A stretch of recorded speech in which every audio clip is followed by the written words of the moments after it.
em Juiz de Fora, também pela missão que eu entendo que veio pelas mãos deles, por ocasião das eleições de 2018. Depois formamos um Ministério Técnico sem interferência político-partidária. E não é apenas ministério, bancos oficiais e estatais. Isso tudo faz uma enorme diferença. Resistimos a pressões político-partidárias e botamos um time que trabalhou muito em 2019, como, por exemplo, a Lei da Liberdade Econômica, entre outros marcos, como do saneamento, startup,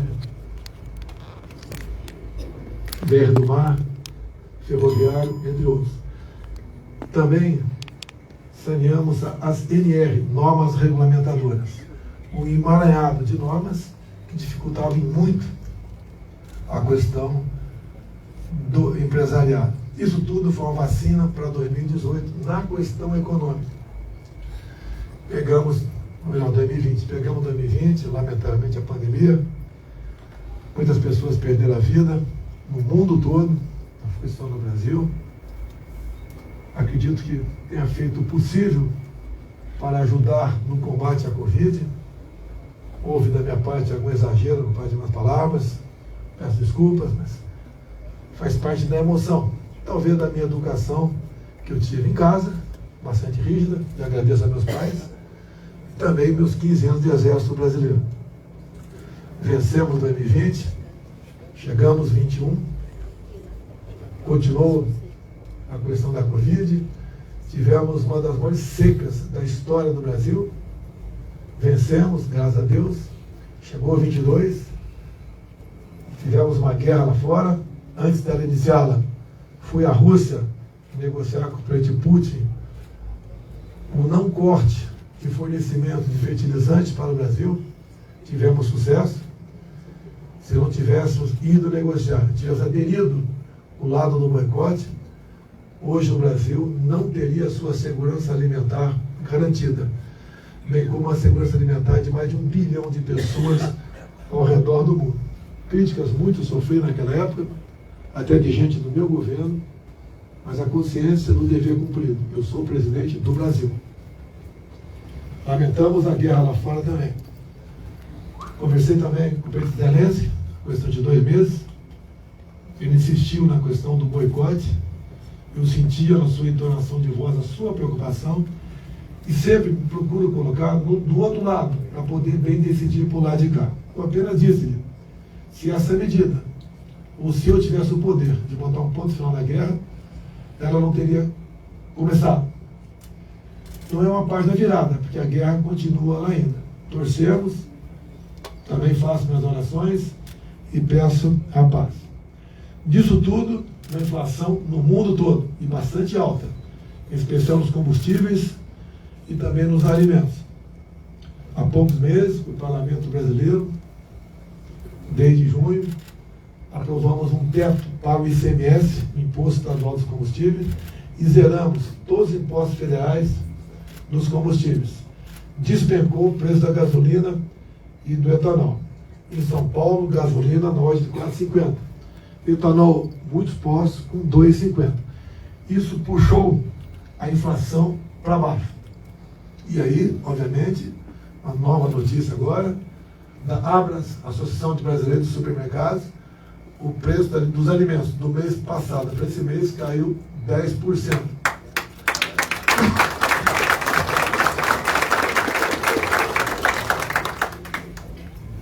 Isso é fruto de um ministério que tem independência para trabalhar.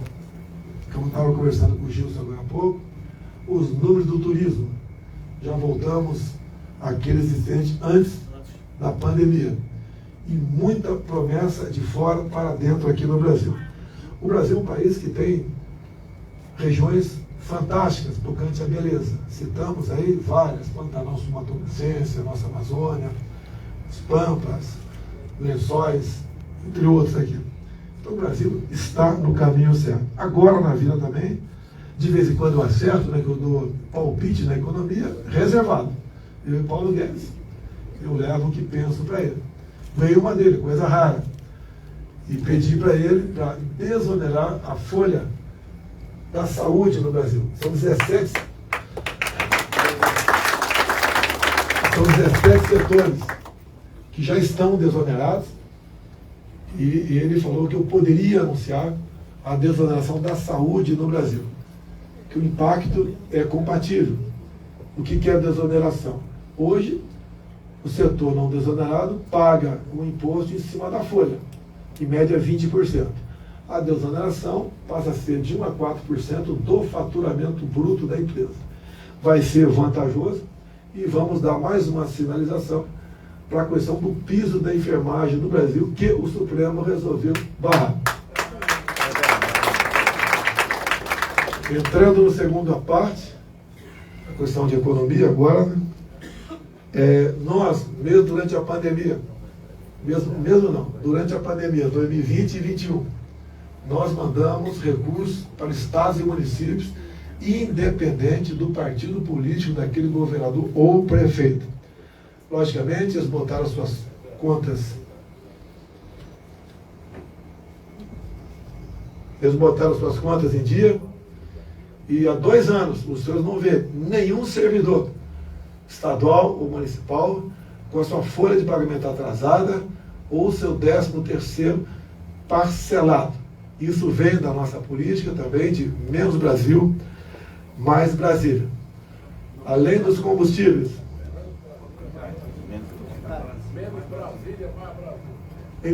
Obrigado. Menos Brasília, mais Brasil. Obrigado. A questão também, tínhamos no passado o Bolsa Família, que começava com R$42, ia aumentando até chegar à média de R$190. E a família que, porventura, alguém conseguisse um emprego, perdia o Bolsa Família. Nós passamos de forma definitiva o ano passado para no mínimo R$400. Para isso negociamos a questão dos precatórios. Todos os precatórios até R$600 mil, o governo honra. Os demais ele honra também, mas parcela. Ou seja, os mais pobres, vamos assim dizer, né, que tinham a receber até 600 mil, se eu posso chamar alguém de pobre, receber até 600 mil, não tiveram seus precatórios prejudicados. Agora, deixo claro, prezado senador Bezerra, na Câmara dos Deputados, toda a bancada do PT votou contra a negociação.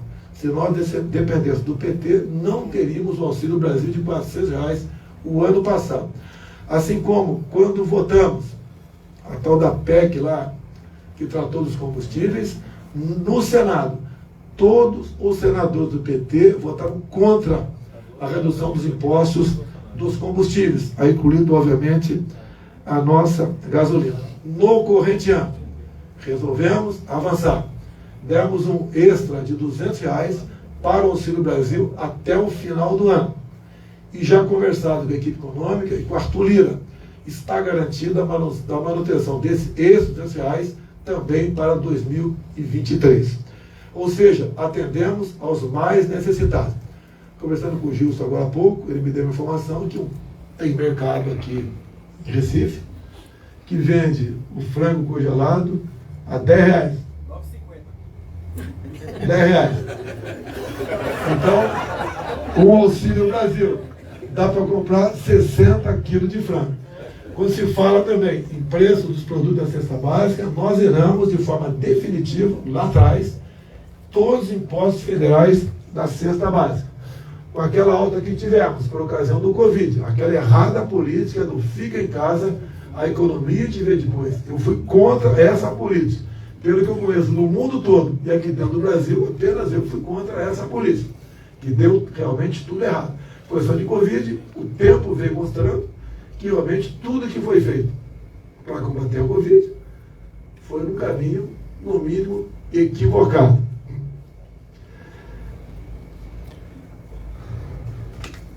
Notícias aqui para a nossa região.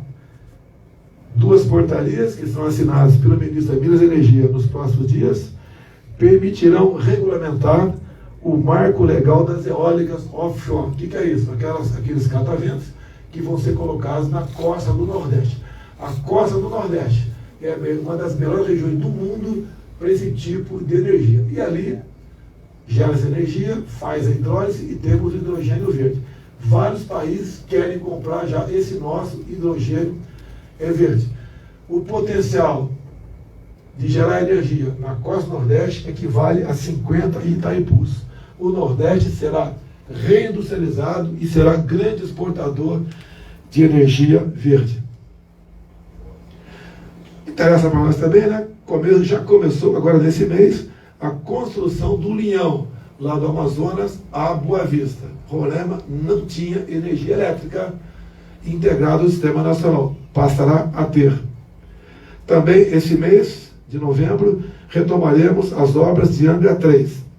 Também o tal do decreto do lítio, matéria-prima para baterias.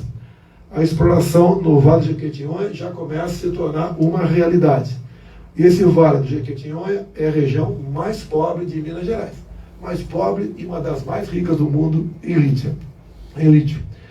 Para o Ceará, assinamos medida provisória permitindo a parceria da mineração em Santa Quitéria, onde nós temos ali uma riqueza enorme em urânio. Pela lei da Eletrobras, que nós a privatizamos recentemente, tínhamos um problema sério numa conhecida cota 762, lá no Lago de Furnas, que toda vez que o nível baixava do 7,762, todo o turismo da região, uma enorme região, era prejudicado. Acertamos com a Eletrobras que quando ameaçar baixar a cota 762, já pode de imediato contratar empresas fornecedoras de energia, no caso, energia de fonte de combustíveis, para que essa cota não diminua, não prejudicando isso naquela região. Curiosidade apenas, quando se fala em MST, vocês já sofreram muito com o MST aqui, e um número, né? No governo Fernando Henrique, tínhamos uma invasão de terra por dia no Brasil. No governo Lula, passou-se para 20 por mês. No nosso governo, 5 por ano. Bem, paz no campo, produtos mais baratos no campo, mais tranquilidade para os produtores rurais. Deixar claro, vamos comparar o primeiro ano meu com o primeiro ano do senhor Lula. Primeiro mandato de Lula, 0 titulações em Pernambuco. No nosso governo, 17 mil titulações. No Brasil todo, entregamos 420 mil títulos da reforma agrária. Mais títulos do que Lula, Dilma e FHC juntos. Né? Ou seja, nós realmente atendemos ao clamor do pessoal do campo. E também, nesses 420 mil títulos, 80% foram para as mulheres. Eu não vou entrar em detalhe aqui. Nós homens nos conhecemos muito bem. É melhor deixar o título com ela. Se deixa às vezes com o maridão, ele vende, faz uma gracinha e a família continua sem nada. Quando se fala em Auxílio Brasil, são 21 mil famílias que ganham Auxílio Brasil. 80% são mulheres. Trato melhor do dinheiro. E poderia falar muita coisa de mulher aqui, mas meu tempo é meio curto, né? Nós atendemos até minorias, como as escalpeladas. O pessoal sabe, a região daí do Marajó, Amazonas, o transporte é o barco, tem um eixo, né, entre o motor e a hélice, aquele eixo aberto, é muito comum mulheres baixar a cabeça e ter o seu couro cabeludo todo arrancado, e às vezes o próprio couro da face. E elas viviam em casa, obviamente, enclausuladas, com vergonha.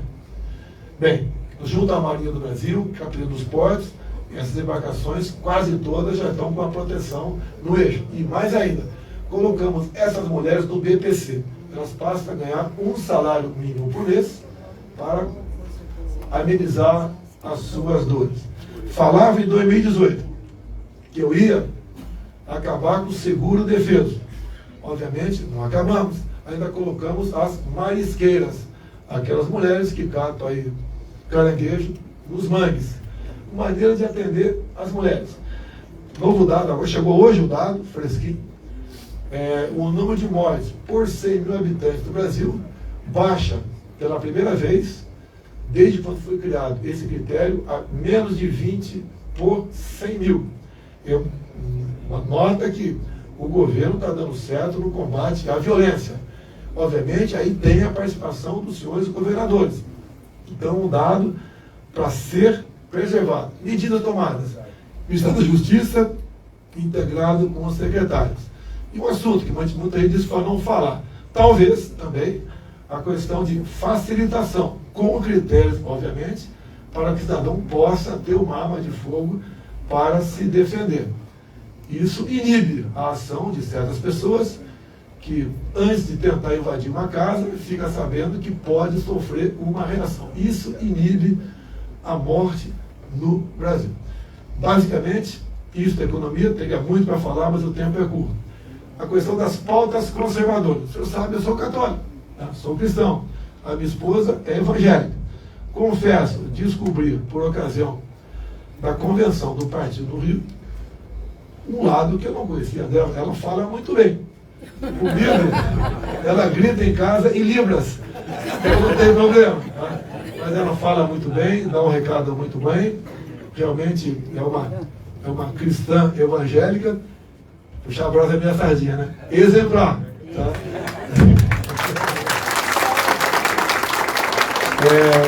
Falei para ela ontem, né? Encontrei em casa sem querer, porque ela esteve ali em Palmas, teve Natal, teve em Porto Velho, esses dias, com a Damares, mais umas mulheres aí, fazendo campanha. E quero que ela participe de alguns programas de televisão para tratar, por exemplo, do assunto que ela vem tratando. Ela aprendeu Libras por livre, espontânea vontade, não ganha nada com isso, para atender a população. Tem um trabalho muito grande na questão de raros, aquelas pessoas que têm uma doença rara no Brasil. Por inspiração nela, com toda certeza, até o ano passado, era isento de pagar IPI os taxistas, quando compravam um carro, e as pessoas com deficiência. Incluiu-se, desde janeiro desse ano, também os surdos pelo Brasil. Ou seja, é um trabalho, com toda certeza, meritório, para poder falar nas televisões o que ela faz lá. Quem é a primeira-dama, a senhora Michele Bolsonaro, cujo casamento quem fez foi um tal de Malafaia, que está presente aqui.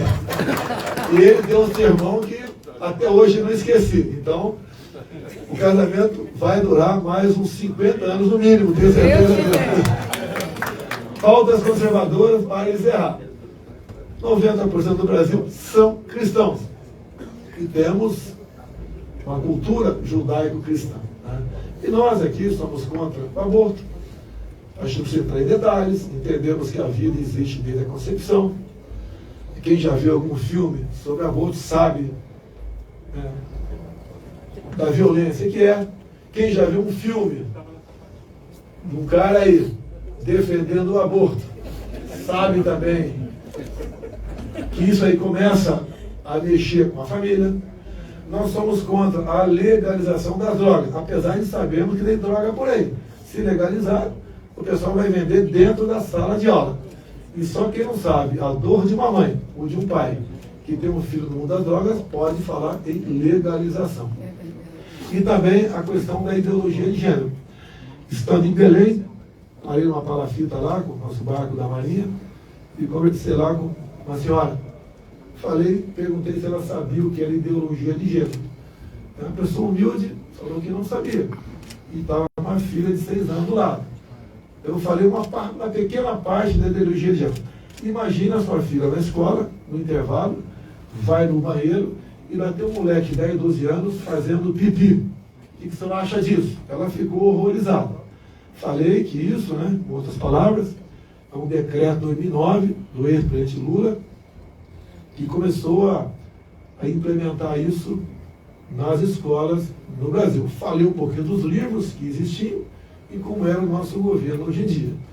Creio que tenha ganhado o coração dessa mulher, porque o maior patrimônio que nós podemos ter não é um bem aí fora, é a nossa família.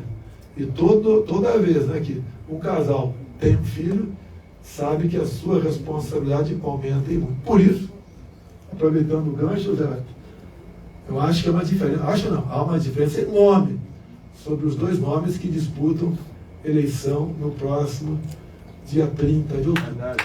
Assim sendo, eu peço a Deus que ilumine cada um de nós nesse dia, que cada um procure mudar a voz, buscar os indecisos, para que a gente possa ter a certeza que o Brasil continua sendo do Senhor. Muito obrigado.